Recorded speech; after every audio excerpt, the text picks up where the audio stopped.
শিক্ষাই জাতির মেরুদণ্ড না হইয়া টাকাই জাতির মেরুদণ্ড। এই কথাটা যদি হইতো তাহলে কেমন লাগতো বলেন তো? খুব বেশি অবাক হইতেন না? আমার কাছে মনে হইতো যে আপনি খুব বেশি অবাক হতেন না, ঠিক আমার মতোই। আমি কিন্তু খুব বেশি অবাক হই নাই।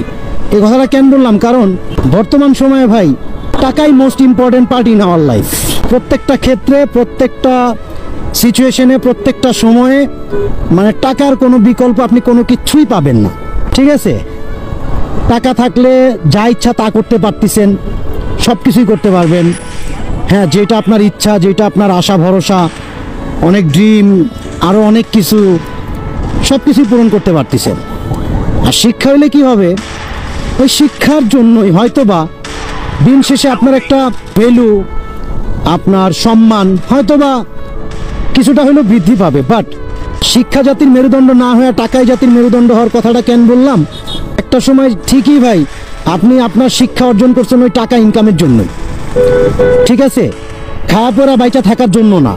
খাওয়া পড়া বাইচা তো সবাই থাকতে পারে, আমি, আপনি, আমরা সবাই থাকতে পারবো। বাট দিন শেষে ওই যে ঘুরাফেরা টাকা। তো শিক্ষাও ভাই ডিপেন্ড করে, মানে আপনি যে আপনার উচ্চ শিক্ষা অর্জন করছেন এটাও একটা সময় গিয়ে ডিপেন্ড করবে আপনার ওই টাকার উপর। মানে আপনি টাকা আর্ন করবেন, দেন এই শিক্ষাগত উচ্চতার বিষয়টা তখন মর্যাদা পাবে, নাইলে কিন্তু পাবে না। সাম্প্রতিক সময়ে এইটাই হয়, যার কারণে এই কথাগুলো বললাম যে মানে শিক্ষা জাতির মেরুদণ্ড না হইয়া শিক্ষা জাতির বিকল্প টাকাই মেরুদণ্ড, এরকম কিছু একটা হওয়া উচিত ছিল যে টাকাই জাতির মেরুদণ্ড।